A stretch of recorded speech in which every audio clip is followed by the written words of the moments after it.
tusalimiane mpaka kule nyuma. Haleluya. Sijaona tukisalimiana kule nyuma. Hamtaki mkono wangu jamani? Bwana asifiwe. Haleluya kanisa, Bwana asifiwe. Amen. Naomba tukae katika uwepo wa Bwana. Bwana wetu Yesu Kristo asifiwe. Haleluya tena.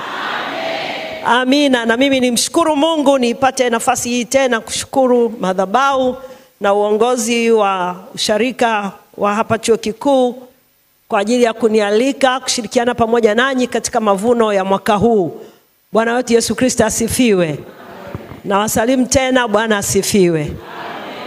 Ninawaletea salamu ambazo ziko hapa mazingira haya kama mlivyosikia. Baba Masaraku wangu yuko kwenye ibada ya Kiingereza kule, kwa hiyo anawasalimia. Wengine wa nyumbani kwangu sijui, maana sijakaa nyumbani, nimetokea Bagamoyo huko Konsolata. Mimi nilikuwa kwenye kambi ya maombi, kwa hiyo hata mzee nimemwona hapa. Ninaamini wote ni wazima. Bwana asifiwe sana. Nisamee sauti yangu sio nzuri sana, imevamiwa kidogo na hali ya hewa inayopita, lakini itafaa kwa asubuhi ya leo. Bwana wetu Yesu Kristo asifiwe. Theme inayoongoza mahubiri yetu au mafundisho ya siku ya leo ya kumletea Bwana wetu Yesu Kristo mavuno inasema mtolee Mungu kwa furaha, vyote ni vyake. Bwana Yesu asifiwe. Tumtolee Mungu kwa furaha, vyote ni vyake. Na masomo yote mawili kutoka Wakorinto ile ya pili sura ya 9 mstari wa 6 mpaka wa 7 na kutoka sura ya 23 mstari wa 14 mpaka wa 16, masomo yote haya mawili yanaongelea karibu mambo yale au swala zima la utoaji. Somo la Korinto linazungumza habari ya mbegu anayepanda, lakini pia linazungumza habari ya mavuno, kwamba atakavyopanda mtu ndivyo atakavyovuna. Ukipanda kwa haba utavuna haba, lakini ukipanda kwa ukarimu utavuna kwa ukarimu. Na kitabu cha Kutoka sura ile ya 23 mstari wa 14 mpaka 16 anaongelea habari ya sikukuu na ambazo Mungu alikuwa ameziweka au Mungu alivyowapa maagizo na maelekezo katika habari za utoaji. Na akawaambia kuna sikukuu 3 ambazo ni muhimu sana kwa wana wa Israeli. Waliambiwa lazima hizi sikukuu waziazimishe. Na sikukuu ya kwanza ilikuwa ni sikukuu ya mikate isiyotiwa chachu, na ilikuwa ni kwamba walihitajika wale mikate isiyotiwa chachu kwa muda wa siku 7 na kwa maelekezo maalum, wakikumbuka kwamba huu ni mwezi wa Abibu au ni mwezi ule ambao Mungu aliwaokoa kutoka Misri. Na sisi wakati huu tunaadhimisha kama sikukuu ya Pasaka. Bwana Yesu asifiwe. Sikukuu ya pili ilikuwa ni sikukuu ya mavuno, kuleta malimbuko ya kazi za mikono yao. Malimbuko ni vile vitu vya kwanza. Kama ni unafuga ng'ombe, wale ndama wa kwanza. Kama unafuga kuku, wale vifaranga au kuku waliototolewa wa kwanza. Kama unalima, mazao ya kwanza. Kwa hiyo ilikuwepo sikukuu ya kuleta malimbuko tu, vitu vya kwanza tu vya mashamba.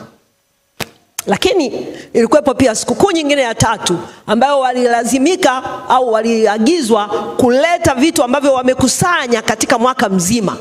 Kwamba unatuletea malimbuko, lakini pia mwaka mzima jamani, huu Mungu amekubariki. Kuna vitu ambavyo Mungu amekubariki, pengine si tu kwenye mashamba, lakini pengine unafanya biashara ya madini au unafanya biashara ya daradara au unafanya biashara nyingine.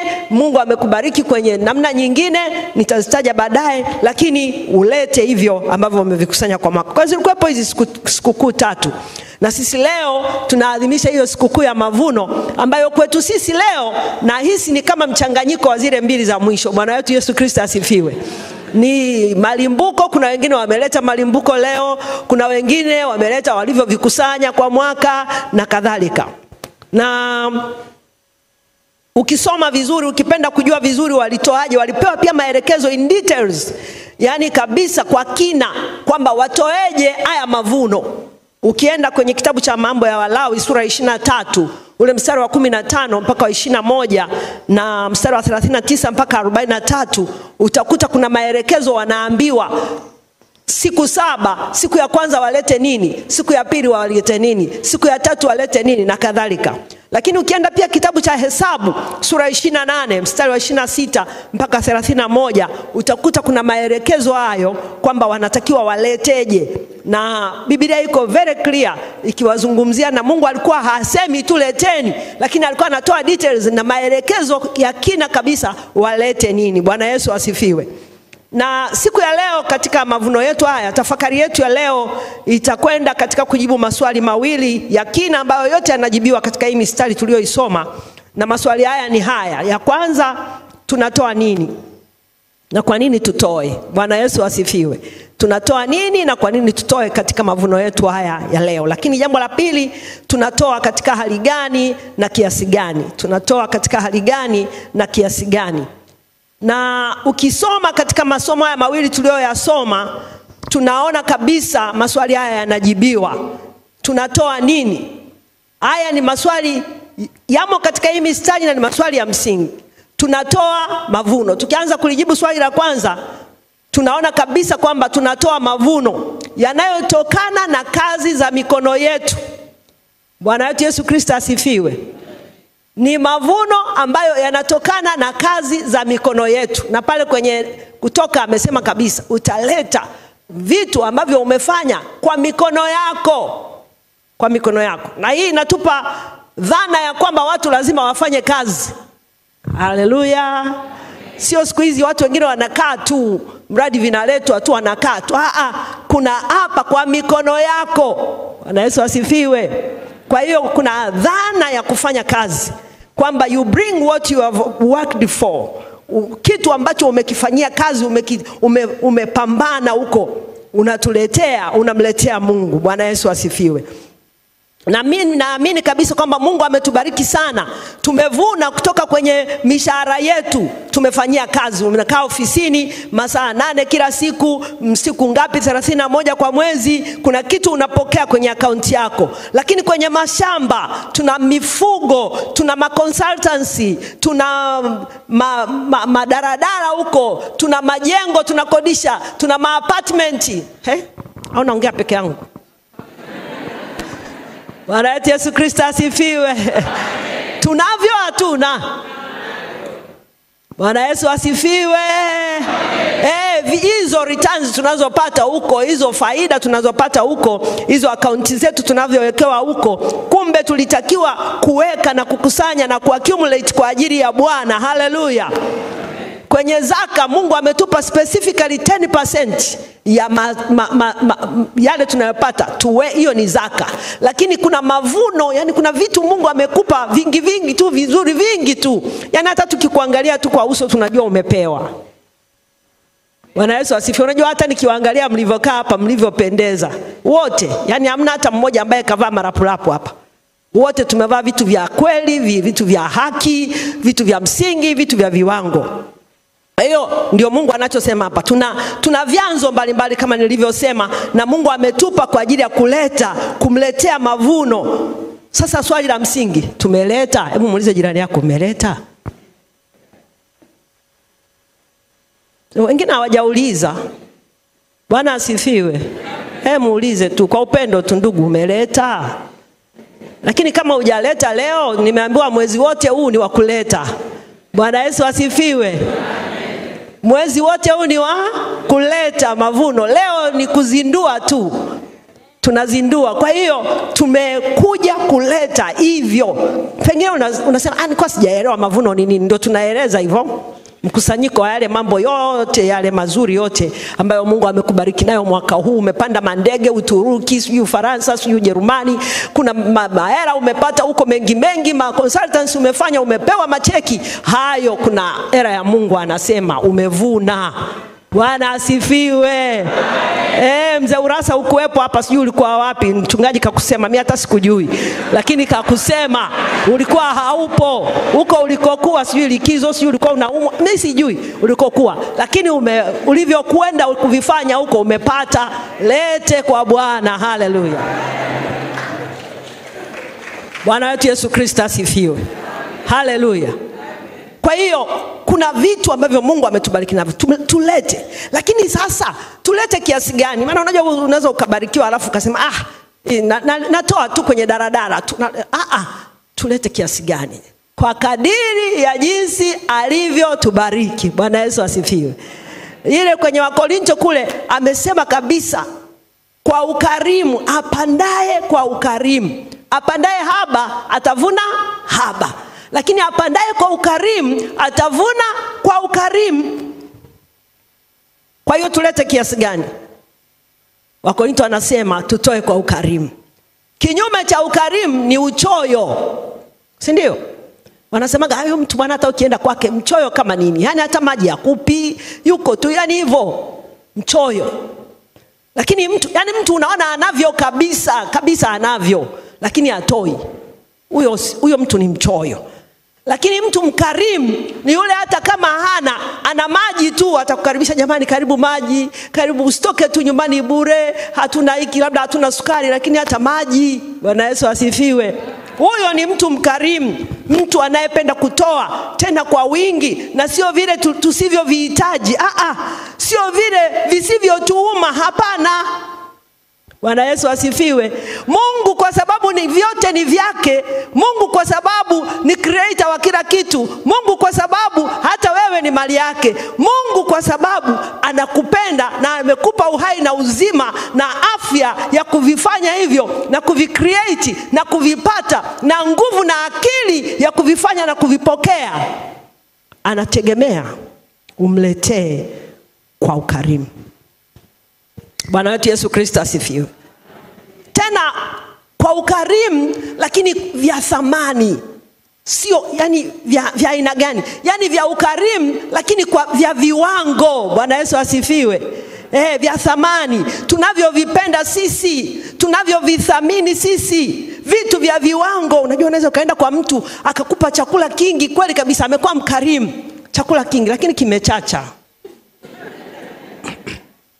Yani mtu anaweka chakula mezani kingi kabisa, yani hotpot imejaa pilau, but that pilau cannot be taken. Mbaya. Bwana Yesu asifiwe. Sasa ndivyo wakati mwingine tunaleta vitu vingi lakini sio vya viwango, na Biblia imekataa. Usimletee Mungu virema. Haleluya.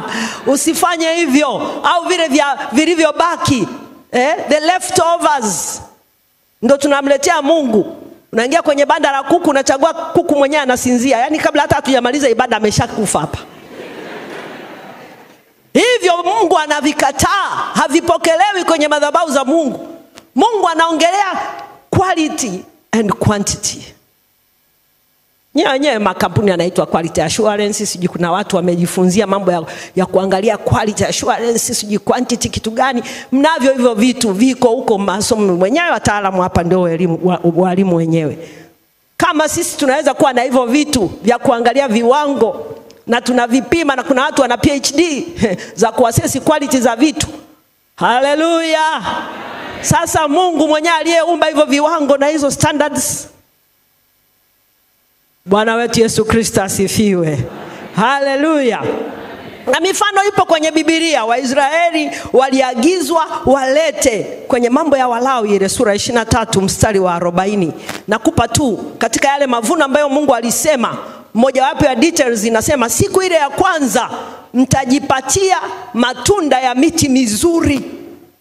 Sikiliza hilo neno, mtajipatia au mtaleta matunda ya miti mizuri. Kama ingekuwa ni maapples, mnaleta maapples ya maana. Kama ni machungwa, sio vile vilivyosinyaa, mnatuletea machungwa mazuri ambayo ndio mna export.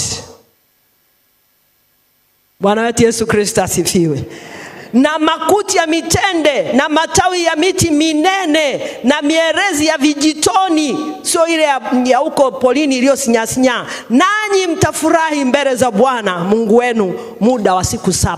Kwa hiyo unaona quality, unaona viwango vinavyotajwa katika Biblia, vitu vizuri. Lakini pia vitu vya thamani katika Kutoka sura ile ya 35.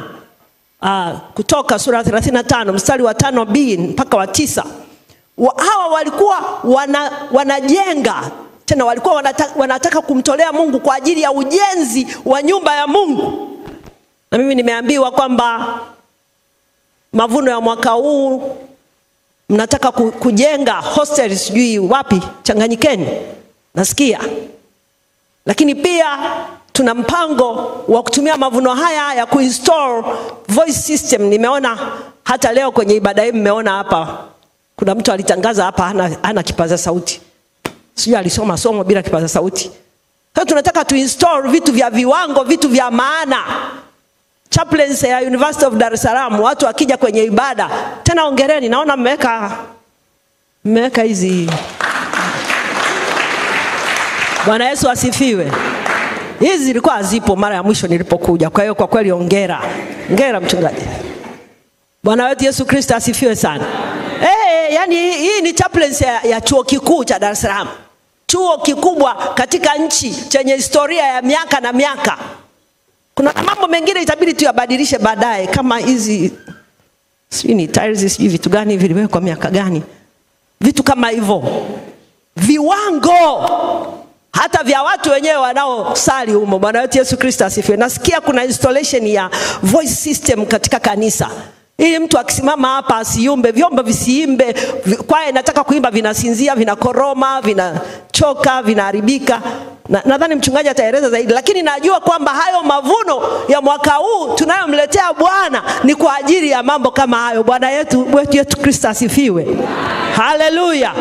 Wenzetu walileta vitu vya samani, walileta dhahabu kwenye huo mstari niliousema, walileta fedha, walileta shaba, ndio vitu vilivyokuwa kwenye mizingo wao. Sisi labda hatuna dhahabu, labda hatuna shaba, japo dhahabu tunazo nyumbani. Kina mama haleluya. Hivyo ukichukua ile dhahabu yako ukaleta hapa kanisani, kuna shida gani? Sina hela lakini mchungaji nimekuja na dhahabu yangu. Tunaleta. Wakina mama haleluya. Mara nyingine hivi vitu wakati mwingine tutakuja kuviacha tu. Una madhahabu maseti na maseti huko. Mara nyingine unafika umri hata unakuja kufa, ukifa tu mtoto wako hakika anauza baada ya wiki 2. Kwa hiyo kama unacho, unasikia rohoni Mungu kakusemesha, leta kwa mwenye madhabahu, itaacha historia. Bwana Yesu asifiwe, kwamba huyu alileta dhahabu kwa Bwana. Shaba, nyuzi za samani na kadhalika. Hawakuleta vitu vidhaifu au vilema. Hapana, walileta vitu vya maana, vitu vya samani. Haya kwenye haya mavuno wakati mwingine naangaliaga kwenye makanisa, mtu anakuja na mche wa sabuni. Sio vibaya. Mche wa sabuni labda mbuni na nini. Sasa mche wa sabuni mpendwa, wewe yani umevuna mwaka mzima mche wa sabuni? Kweli? Kama unaleta sabuni, tuletee katoni 10 za mbuni. Hiyo ina akili hiyo. Sasa unasema mama mchungaji unasema nini? Si Biblia inasema alichonacho, kama una mche wa sabuni ulete.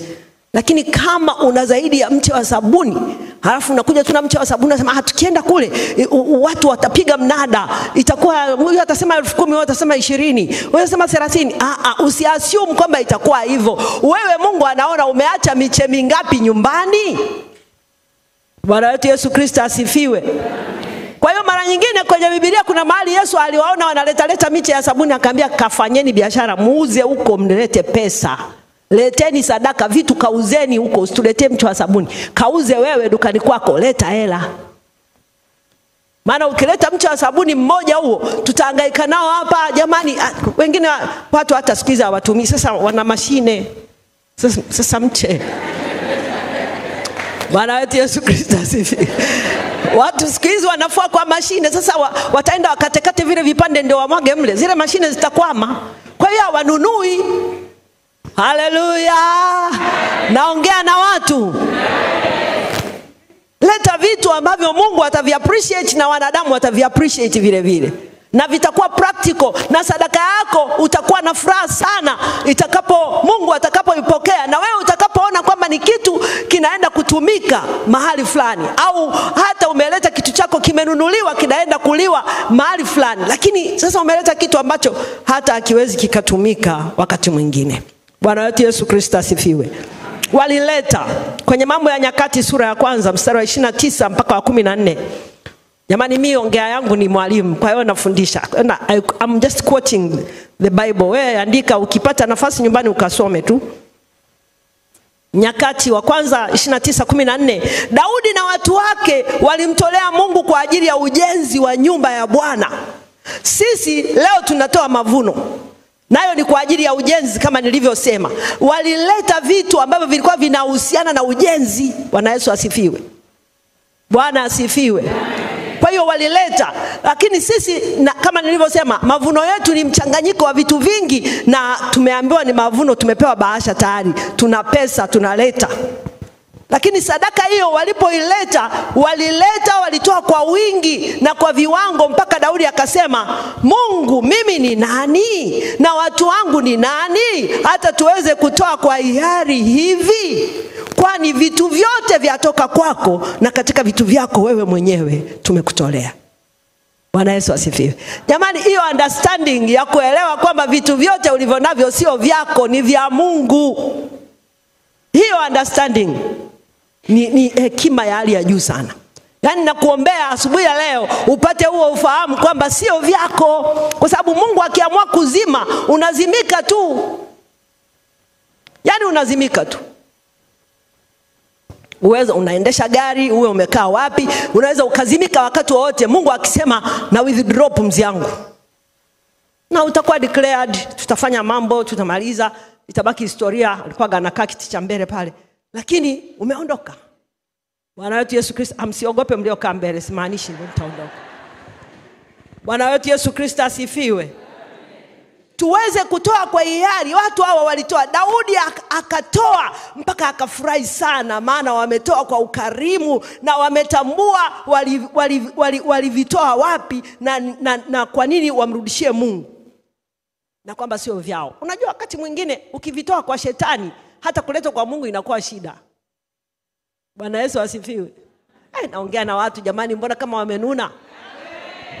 Sometimes ukipata hela za udhalimu, kuzileta kwa Mungu inakuwa kigugumizi. Umepiga huko dili za ajabu ajabu, umepata mabilioni, kuleta kwa Mungu wakati mwingine inakuwa shida. Lakini kama umefanya kazi yako nzuri, umefanya biashara zako halali, umelipa kodi vizuri, unamletea Mungu. Kuna mtu mwingine akaniambia, sasa mbona hao wanaopiga madili na nini ndio wanaleta mpaka mamilioni 100, si milioni ngapi mtu analeta hapo? Maana wengine wanaamini akipeleka kwa Mungu zitatakaswa. Hiyo tunaweka kwenye record za makanisa, tutakula, tutajenga, it will be used. Lakini kwenye kitabu chako itaandikwa tu 0. Kwa sababu Biblia inasema wazi, Mungu apokei udhalimu. Bwana wetu Yesu Kristo asifiwe. Bwana asifiwe. Mungu atusaidie sana. Unaleta kile ulicho nacho ambacho Mungu amekupa, na unakileta kwa furaha. Kwenye makanisa mengine mavuno ni sikukuu ya kula pia. Watu wanapika, watu inakuwa sherehe, wanaleta kwa furaha. Kwa furaha kabisa. Mavuno sio ya kuleta kama umenuna, utafikiri umetoka kwa dentistry. Unaleta kwa furaha. Bwana Yesu asifiwe. Unacheka, unafurahi. Napigwa wimbo, watu wanacheza kumletea Mungu, kwa sababu wanajua kwamba wanampelekea Mungu ambaye vitu vyote ni vyake, na sasa wanavirudisha kwake madhabahuni, kumwambia Mungu, katika yale machache sana ulionipa au vingi sana ulivyonipa, nimerudisha hii kidogo tu Mungu. Bwana wetu Yesu Kristo asifiwe. Kwa hiyo Daudi alifanya hivyo, na akafanya kwa furaha sana, maana wametoa kwa ukarimu na wametambua. Na mimi nakuombea asubuhi ya leo ufanye hivyo. Bwana Yesu asifiwe. Kama hujajiandaa, tuna mwezi mzima huu wa 6 wa kutoa kwa ukarimu. Na kama ulikuwa hujapanga, hebu nenda ukitafakari kwamba hivi nilipanga kutoa nini. Maana kuna watu wengine habari ya kuvuna inawashtukiza ibadani. Kuna mtu ameshtukizwa hapa asubuhi hakujua. Naamini wote tulijua. Bwana Yesu asifiwe. Swali la pili, tunajibu swali la pili. Tunatoa katika hali gani? Yaani tunakuja na mudi gani? Au tunakuwa katika hali zipi tunapoleta kumtolea Bwana, ili tuweze kutoa kwa furaha? Biblia inatuambia tunatoa kwa moyo wa kupenda. Bwana Yesu asifiwe. Mwambie jirani yako, moyo wa kupenda. Haleluya. Kule kwenye Wakorinto amesema si kwa lazima. Bwana Yesu asifiwe. Si kwa huzuni. Nayo maneno mawili hayo ukiyatafakari unaona kabisa lazima somehow upende wewe kuleta, ulazimishwi. Haleluya. Hakuna lazima, ni wewe upende wewe mwenyewe kwa moyo wa kupenda. Na uzuri wa kanisa huwa tunahubiri tu alafu tunakaa huku tunasubiri tu kuwaona Wakristo wakileta. Hakuna anayekuja nyumbani wako kukuambia kwanza wewe ulikuwa Marekani juzi. Wewe leta, najua unazo. Au kwamba wewe najua una biashara kubwa kabisa. Najua mpaka na mabasi yale yameandikwa kabisa fulani. Unapata hela nyingi, leta hizo ulizonazo. No, if you decide to bring, you bring. Ni wewe na Mungu. Bwana wetu Yesu Kristo asifiwe. Watu wa Mungu, haleluya. Utoi kumpendezesha mchungaji, utoi kumpendezesha madhabahu, utoi ili uwe na fame, utoi ili usifiwe. Unatoa kwa Mungu kwa sababu ni yeye aliyekupa. You are accountable to God and not to any human being. Accountability ni ya wewe na Mungu. Bwana wetu Yesu Kristo asifiwe. Sasa wakati mwingine huwa tunajichanganya. Sana ngoja nimpelekee mchungaji nikamfurahishe. Mchungaji atafurahi alafu ataenda nyumbani kwake. Kesho wanaweza wakaamua watu asisi, wewe mchungaji tunakurubadanja hama hapa. Anahama, unaletea mchungaji mwingine hata hakujui, unaanza tena kuwa unamletea na yeye akujue. Alafu naye akihamishwa unamletea na mwingine ili akujue. So what are you doing? Lakini kuleta kwa Bwana wetu Yesu Kristo, madhabahu hii ya chuo kikuu ikujue, ikutambue kwamba wewe unamletea Mungu aliye hai. Mungu wa madhabahu hii akujue wewe. Umletei mtu, toa kwa Bwana kwa furaha. Usikie kupenda unachokifanya, si kwa lazima au mazoea tu au mapokeo tu. Ni mavuno. Unajua mwaka huu tunatoa mavuno, kwa hiyo na mimi naenda kupeleka mavuno. Kuna watu wengine inawezekana hata hajaja kanisani ana miaka, Bwana Horasa sio wewe, ana miezi, ana miaka, lakini amekuja kwenye mavuno tu. Bwana wetu Yesu Kristo asifiwe. Mungu anataka connection, anataka ibada. Bwana asifiwe. Kutoa ni a very small part ya wewe kwenye worship na Mungu. Mungu ana kazi kubwa sana na wewe zaidi ya kumtolea tu. Kwanza hata uwaga hana shida sana, unajua anaweza kaamuru tu hata miti iimbe. Biblia inasema hata madini yaimbe. Mungu anaweza akamgusa mtu taikuni mmoja huko Uingereza akaja hapa Dar es Salaam. Amekuja tu kwenye maconsultancy yake hapa, akaja ibadani siku hiyo akasema mimi nasikia kabisa naandika will siku nikifa zile bilioni zangu nilizonazo pounds zile ziletwe kwenye hii chaplaincy ya Dar es Salaam. Mungu anaweza akaamua afanye hivyo. Wewe uliyeko hapa unapitwa na baraka na Mungu ananyanyua mtu from somewhere else. Kwa hiyo uwezi ukasema mimi stoi watanikoma tu. Umkomi mtu. Ni Mungu na wewe, yani ni wewe tu sasa. Daudi na watu wake walitoa kwa kupenda mpaka yani akashangaa yani mpaka moyo wa ibada ukamshukia. Akaanza kuabudu na kumuhimidi Bwana kwenye Mambo ya Nyakati wa kwanza sura 29 mstari wa 10 mpaka wa 13. Kwa hiyo Daudi akamuhimidi Bwana mbele za mkutano wote. Naye Daudi akasema, uhimidiwe Bwana Mungu wa Israeli, Baba wa Israeli milele na milele. Bwana Yesu asifiwe. Na ukiendelea kusoma ni ibada. Roho ya ibada ikashuka juu ya Daudi kwa sababu ametoa kwa furaha, ametoa kitu cha kwake, ametoa kila kitu alichonacho ambacho anaweza akatoa kwa Mungu. Bwana wetu Yesu Kristo asifiwe. Tunatoa katika hali gani? Kwa moyo wa kupenda. Lakini tunatoa katika hali gani? Tunatoa katika hali ya hekima. Tunatoa kwa hekima. Hekima inatuwezesha kufanya zaidi au kuongeza thamani ya kile tunachokitoa. Value addition. Hekima. Una add value katika kila kitu unachokifanya.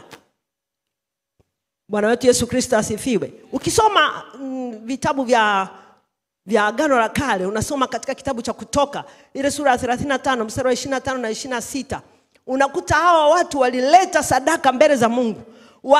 Wangeweza kuleta jinsi vilivyo, lakini wali add value. Biblia inasema na wanawake wote ambao mioyo yao iliwahimiza katika hekima wakasokota hizo singa za mbuzi. Mstari wa 25, na wanawake waliokuwa na mioyo ya hekima waliosokota kwa mikono yao, nao wakaleta kwa hizo walizokuwa wamezisokota nguo za rangi ya samawi na za rangi ya zambarau na hizo nyuzi nyekundu na hiyo nguo za kitani nzuri. Wame add value. Badala ya kutuletea singa za mbuzi, wameshona, wamesokota. Bwana Yesu asifiwe. Hicho ndo Mungu anakitegemea kutoka kwetu. Asubuhi nimeambiwa kule, nikasema yani hata kama basi hatuwezi ku add value jamani, hata kama unaleta kuku au unaleta nini, basi hata pamba tu. Mimi nakumbuka kule kwetu Bukoba, yani tulikuwa tukifanya mavuno, mkienda kupeleka kahawa, yani mnapeleka gunia la kahawa kama mavuno. Hampeleki hivi tu mmebeba gunia, lakini kuna vitu huwa tunafunga vyeupe vile vya kihaya, mnafunga kurembesha mavuno, unampelekea Bwana Mungu aliye hai, mnamrembea Mungu wetu. Haleluya. Vinafungwa, nakwambia wamama wanakusanyika wanafunga vizuri, vinaenda kwa Mungu, sio mchungaji, sio watu, kwa sababu watu yale mavitu wanayajua, mashisha yale yanajua, kila mtu anajua mashisha ya kihaya. Sasa unampelekea nani kumuonyesha? Mungu aliye hai, aone mlivyo add value. Nienda Moshi siku moja nikashangaa, walileta mavuno, wale wamama vibibi vya Kichaga, yani kuku wamefungwa nani, lakini wamechomeka maua huku walikomfunga kwenye kamba. Haleluya. Au ni mimi tu niliona? Wachaga si mumu wanaweka, na kuambia kuku amefungwa, mbuzi kafungwa kamba hapa, lakini amewekwa na maua, anapelekwa kwa Bwana, amewekwa wakfu special for the King of King and the Lord of Lord. Special value addition. Sasa maua yana value gani? Unauliza sasa huyu mama naye, kwani maua yana value gani? Mbona atakauka? Moyo wa kupenda umeadd value toka rohoni. Sina cha kuadi Mungu zaidi ya ua, hata kama litanyauka, lakini I just want to show you that I love you Jesus, and I look, this is what I'm doing, my effort, I can only do this. Mbona wapenzi mnawafanyia? Bwana Yesu asifiwe. Naomba niwaulize, mbona mnafanya mabuke ya maua, sijui birthday, sijui nini, mnahangaika na maua, unakuja nalo hapo, mara nyingine umeacha hata hamjatengeneza, anakuja unayempa kanuna, hata hadi hivyo. Lakini Mungu ata appreciate ile value unayo add katika kitu chake. Haleluya. Bwana wetu Yesu Kristo asifiwe. Kwa kweli Mungu atusaidie sana. Mimi nimejifunza sana hivi vitu, kwamba yani hata kama ni kidogo akina nini, lakini Mungu anaona moyo wako, anaona moyo, anaona. Nikasema kweli wazazi wetu walitufundisha vitu vikubwa sana. Sisi wa leo tumenani sana, yani sisi tumeliberalize mno vitu, tumerationalize mambo, hata sijui. Lakini wa zamani walikuwa ukiona wabibi wanapeleka mavuno ni muhimu. Saa 11 mmeshaamshwa. Leo ni sikukuu ya mavuno muhimu. Bibi anaamka huko, anaandaa vitu, gari inakuja kuchukua vitu mbalimbali huko vijijini kupeleka. Na mavuno ya kule vijijini mara nyingine wanaanza na kuku tu, mifugo tu. Siku ya Jumapili ijayo wanaleta ndizi tu. Jumapili nyingine magunia ya kahawa tu. Hivi mmeshaviona hivi vitu vinafanyika mahali pengine? Siku nyingine miwa tu, vitu vya kutafuna tu hivyo. Kwa hiyo vinapambwa, havileti bure. Value addition. Wewe unaamka asubuhi unaenda huko kwenye banda la kuku, chukua yule wachafu wamejikojolea hapo, hata kuwasafisha. Ukiambia basi tuchukue huyu msafi, huyo jogo wangu msafi, chukua huyo mchafu hapo, chukua. Wewe huleti kanisani hapa uangaliwe na mtu, unamletea Mungu. Hivyo unavyosema vichafu, peleka hicho kichafu ambacho hakijakaa vizuri. Mungu naye kule mbinguni anasema subiri, unaniletea kichafu mimi? I will fix you somewhere. Because God is a fixer. You know he's a fixer. He can fix us in many ways. If you think you are smart, he says I will outsmart you. Mungu atusaidie sana. Na mimi naogopaga sana haya mambo. Mungu atusaidie sana. Kwa hiyo tunapoleta mavuno yetu hata leo tumechelewa, labda hatujapamba, Lakini ukileta hata next week, weka value addition. I don't know what you will do, but mimi nimesema Roho Mtakatifu kanipa cha kusema. Sisi mavuno yetu tunayaletaje? Je, tungeongeza chochote basi cha thamani? Inawezekana Mungu amekupa kitu, unaweza kuongeza thamani ya hicho kitu, hata kama sio, hata basi pamba kidogo, hata yale maua yanayokauka nayo yakushinde. Jambo la 3, tunatoaje katika hali gani? Tunatoa kwa furaha. Mwambie jirani yako kwa furaha na kwa hiari. Huko kwenye Wakorintho amesema si kwa huzuni, si kwa huzuni, wala si kwa lazima. Na tumeona katika Mambo ya Nyakati ile sura 29 mstari wa 9, Biblia inasema walitoa kwa furaha. Naomba ni usome huo mstari tu angalau. 29 mstari ule wa 9 anasema, ndipo hao watu wakafurahi kwa sababu wametoa kwa hiari yao wenyewe, kwa moyo wao wote, kwa hiari yao wenyewe wamemtolea Bwana. Mfalme Daudi naye akafurahi sana. Bwana Yesu asifiwe. Bwana asifiwe. Kwa furaha, si kwa lazima, kwa hiari. Umetoa mwenyewe kwa hiari yako. Kitu umependa mwenyewe na umefanya mwenyewe. Bwana Yesu asifiwe. Lakini jambo lingine, tunatoa kwa namna gani? Walitoa pia wakizingatia mahusiano walionayo na Mungu. Mambo ya Nyakati wa kwanza ile sura 29 mstari wa 17, wakatoa kiasi kwamba mpaka Daudi akamwambia Mungu, ule mstari wa 17 anasema, nami najua Mungu wangu ya kuwa wewe wajaribu mioyo na wewe wapendezwa na wanyofu. Haleluya. Nami katika unyofu wa moyo wangu nimeyatoa haya kwa hiari yangu mwenyewe. Utakuwa na furaha sana mtu wa Mungu ukiwa na mahusiano mazuri na Mungu na ukiwa na connection. Vitu vyako utakavyoleta kwa Mungu havitakuwa wasted. Hata kule mbinguni kama wanaandika record ya aliyetoa, wakiangalia moyo hawauoni. Unajua moyo ndio unatuconnect na Mungu. Sasa wanaangalia hivi vitu ameleta milioni 100, lakini moyo wake uko wapi? Mikaeli, Mungu anauliza, anamtuma Mikaeli akacheki, au Gabrieli ndio huwa anatumwaga. Hebu angalia kwenye listi ya wanaoabudu pale chuo kikuu, mbona hata akiimba huyu sisikii sauti yake? Unajua Mungu anatusikiaga. Tunaimba na kupanda, yaani tunaimba, we Mungu haoni hata hiyo sauti, anasikia tu, anaona tu haoni, yani haoni. Data hazisomi mbinguni, hakuoni, lakini yeye anaiona. Sasa huyu we don't even know ni nani huyu. Wekeni kwenye zile hela ambazo hazina mtu, nalipa lakini hamjui zina suspense account. Wekeni huko. Huyu mwingine ameleta 1500 lakini amekuja anashandaliza na Mungu nakushukuru kwa 1500 yangu nimekuletea kwa uaminifu. Pokea Baba. Na unajua nakupenda, unajua nakuheshimu. Mungu unajua nakutumikia. Asante Mungu. Asante hata hili na reference ulinipa wewe. Hata hili na reference hapa ulinichomoa wewe. Hapa Mungu ulinisaidia. Unajua Mungu tuna mahusiano mimi na wewe. We are friends God and you know. Unajua Mungu anasema yule namuona yule. Huyu kuna mahusiano. We are connected. There is a connection. Huyu pokeeni. Bwana Yesu asifiwe. Unapokea katika ulimwengu wa roho, ulimwengu wa mwili tunaona matokeo. Lakini wewe umetoa, unashangaa mbona mabara ndio yanakuzidi na vitu vingine hata. Kwa hiyo kuna watu wengine ambao hawaoni hata baraka ya kumtolea Mungu kwa sababu hawajawahi kuona kama Mungu amefanya difference yoyote kwenye maisha yao kwa utoaji wao. The problem is because there is no connection. The giving is different and the connection is different. So God wants both. Give when you are connected. So that aone forum ya kukubariki. Aone njia ya kuja kwako. Bwana wetu Yesu Kristo asifiwe.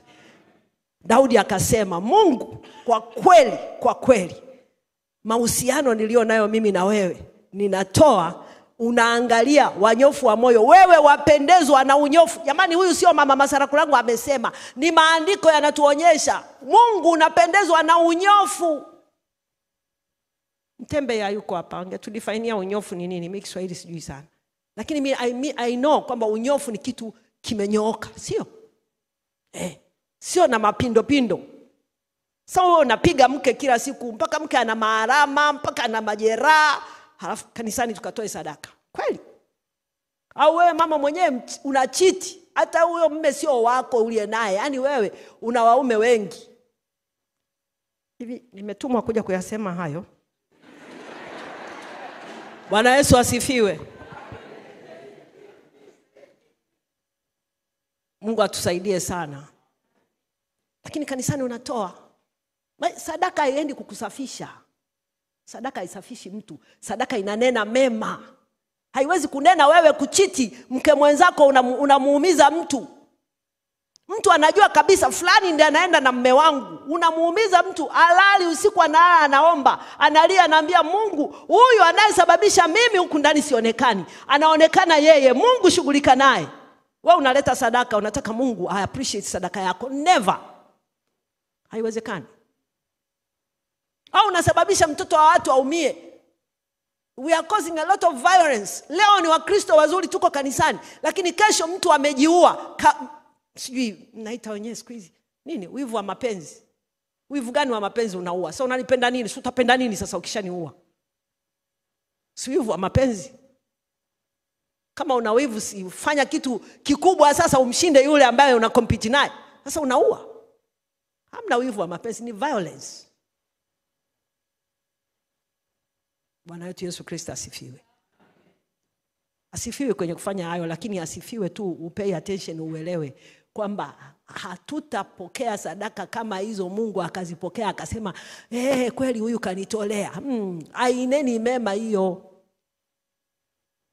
Mungu atusaidie sana. Bwana Yesu asifiwe. Amen. Au ndio umeshampiga hivyo unamletea eti mavitenge. Unajua wakati mwingine masadaka unapelekea mke au unapelekea mme. Nimekununulia gari, anapaki hapo, surprise. Lihamara mamilioni 50 sijui 100 huko. Unamletea. Jana umempiga ana nundu haijapona. Unamletea gari. Mimi usiniletee. Kwa sababu hiyo haireflect upendo wako. Ni uongo. Kesho na kesho kutwa utamfanyia kibaya zaidi ya hicho. Bwana Yesu asifiwe. Mungu atusaidie sana. Hiyo gari haiwezi ikaondoa ngumi zile na maumivu. Unatakiwa uombe radhi, utubu. Kama unaleta gari, sema mke wangu nisamee, mume wangu nisamee, na kwa sababu nimeona sina cha kukupa kingine nikufurahishe, basi nimeleta. Sasa wewe unaleta gari unatupa hapo. Hata asemi kitu. Wengine sisi ni counselors jamani, tunaongea kitu tunachoona. Usinione hapa naongea kama kichao, nasema mama anatengeneza. Ni vitu practical. Ndivyo mnavyofanya. Mtu anapigwa huko, amepigwa mangeu na nini, mtu anakwenda ananunua kitu cha milioni 50 analeta. So what? What is 50 million? Is it hiyo ni value ya mimi? Au ni value ya huyu? Wewe unaweza ukamtengeneza huyo. Ukiondoa jicho unaweza ukalirudisha. Bwana Yesu asifiwe. Amen. Tumekuja kuhubiri watu walete mavuno. Hata kusema vitu vingi. Jambo lingine walileta katika hali gani? Na malizia.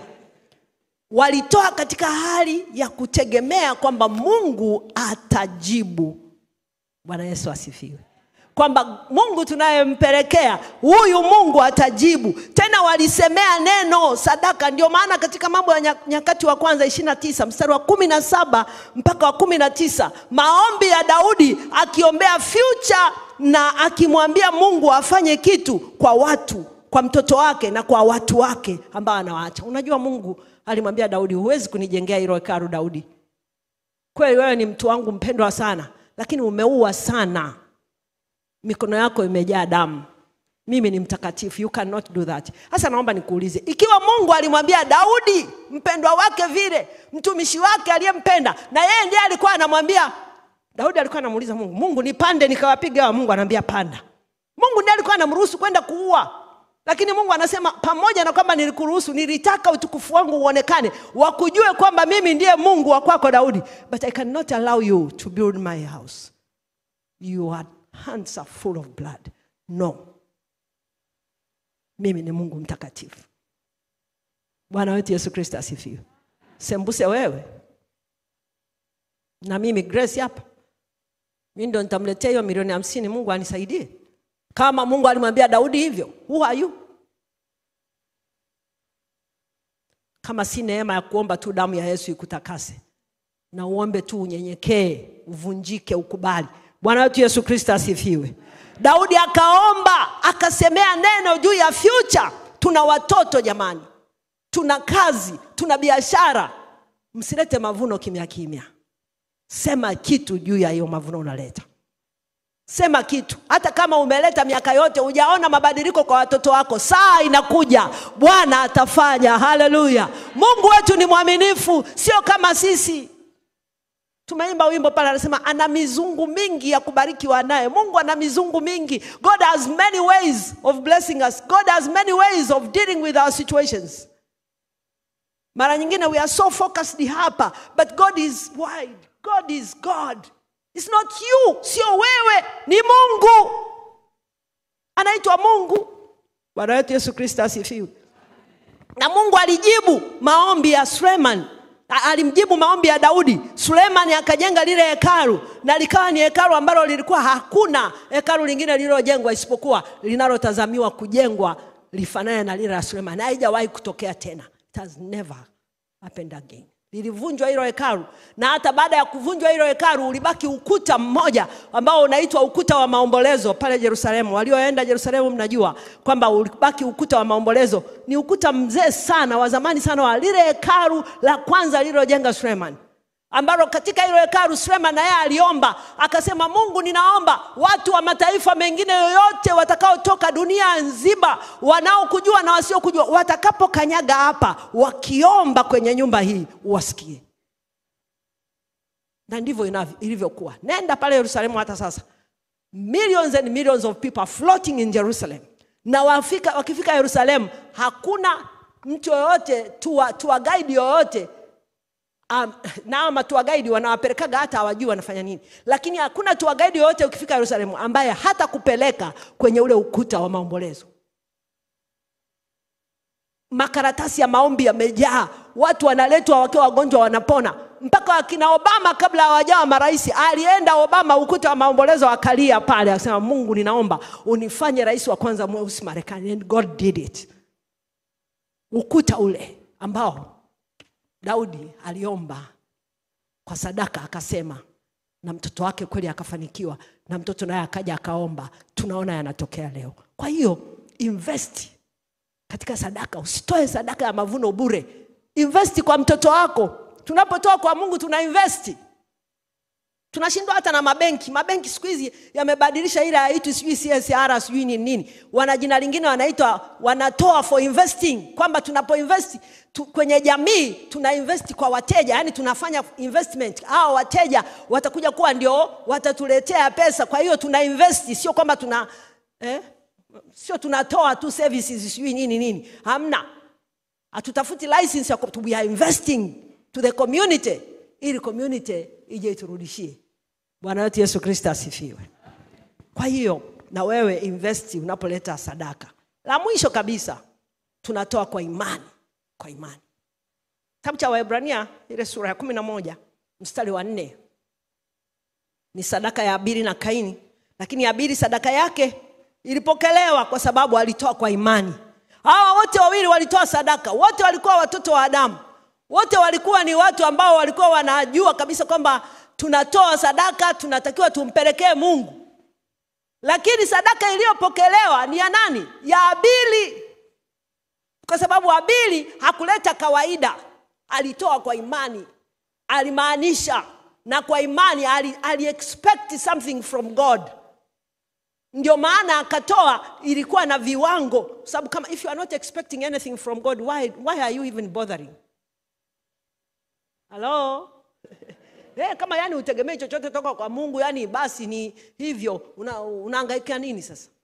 Lazima kuamini kwamba ninatoa, Mungu utabariki kazi yangu, Mungu utabariki biashara yangu, Mungu utabariki watoto wangu, Mungu utabariki uzao wangu. Utoe kwa anticipation. Imani ni kuwa na uhakika wa mambo yatarajiwayo, ni bayana ya mambo yasiyoonekana. Na katika ule mstari wa 6 anasema pasipo imani haiwezekani kumpendeza Mungu. Ule mstari wa 4 anasema kwa imani Abili alitoa sadaka kwa imani. Ile imani ndio ilitengeneza tofauti kati yake yeye na mwenzake. Yeye mwenzake alitoa kawaida. kama watu wengine watakavyotoa kawaida tu mavuno, kama kawaida tu. Lakini naomba mavuno ya mwaka huu Mungu akusaidie usilete kawaida. Haleluya. Leta tofauti. Bwana Yesu asifiwe. Tengeneza tofauti kabisa ya kile utakachokitoa kwa mwaka huu na ulete kwa imani. Muamini Mungu kwamba mavuno haya Mungu atafanya kitu. Katika Waebrania 11:6 kama nilivyosema, anasema pasipo imani haiwezekani kumpendeza Mungu. Kwa hiyo kama unataka kumpendeza Mungu, tena utoe kwa furaha, tena uone returns, uone matokeo, leta kwa imani. Bwana wetu Yesu Kristo asifiwe. Twalima na kupanda mbegu shambani. Naomba wimbo tuimbe fungu hilo. Mafungu mawili ya wimbo huo, sijui hata mnaweza kuproject, lakini I want us to sing that song na tusimame ili tuweze pia kuomba. Bwana Yesu asifiwe sana.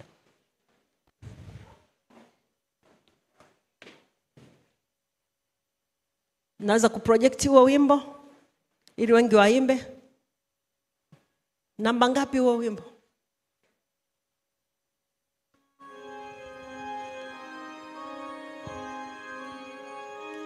Namba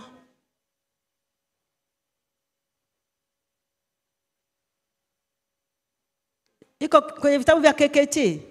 Nyie hamna? La, haya. Mnaojua, basi tuimbe fungu moja wale mnaojua. Twende.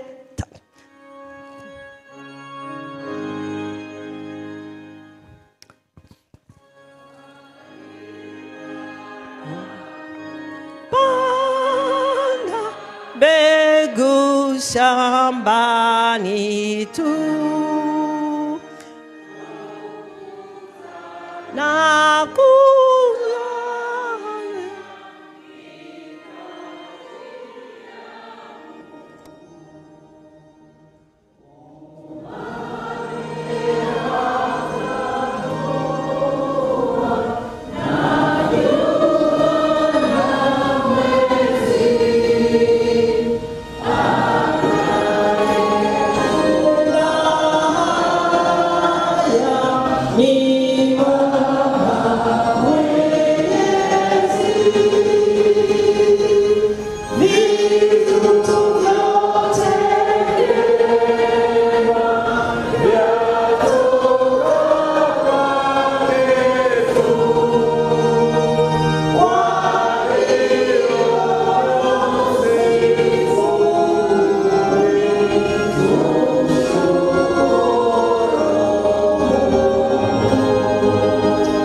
wewe ndiye unayekuza.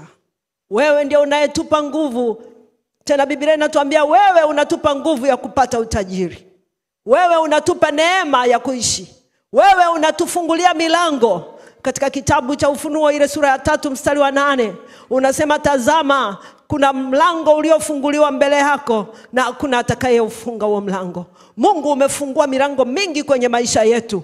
Utusaidie kuelewa kwamba milango hii ukiifungua unategemea na sisi tuelewe na tu appreciate jinsi ambavyo unatupenda, kwa sababu unatufungulia milango. Tena umetuahidi ya kwamba hakuna awezaye kuufunga.